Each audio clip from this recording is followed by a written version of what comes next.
Dalita Production. Songs of Freedom Recommend.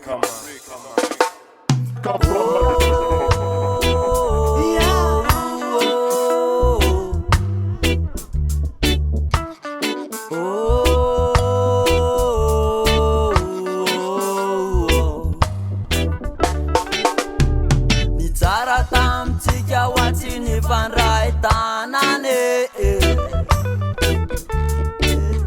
raha nampozikôry zao za tsy nandray ny tananao. Mitsara tamtsika watsi ny fandray tanane raha nampozikôry zao za tsy nandray ny tananao. Amiko igny midika hoe manombokeo samakao azy paradisatry ny ela tô ravarava ho azy. Tiako tsy mba tianao safidinao tsy tiako mafaty fe mifandefitra somarikoriko zao zava tamitrany zao.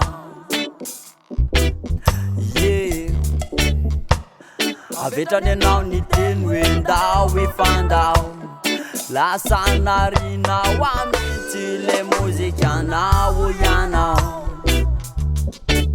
hoianao tamzay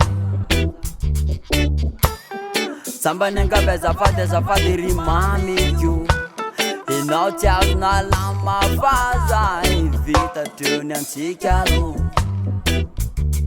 noravanao ny amitsika ro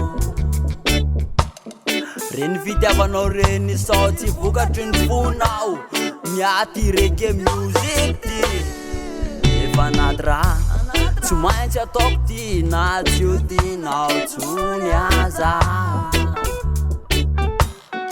Tiako talohanao izy tsara ho fantatrao zany tsy tokony andravalao izy saintsainy any matokio tsy any any tiany yani tiany yani hoy za aminao.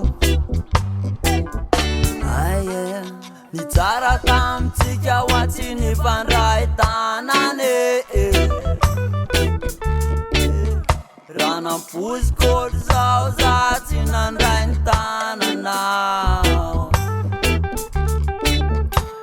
Ny tsara tamitsika watsi ny fandray tanane raha nampozikôry zao za tsy nandray ny tananao.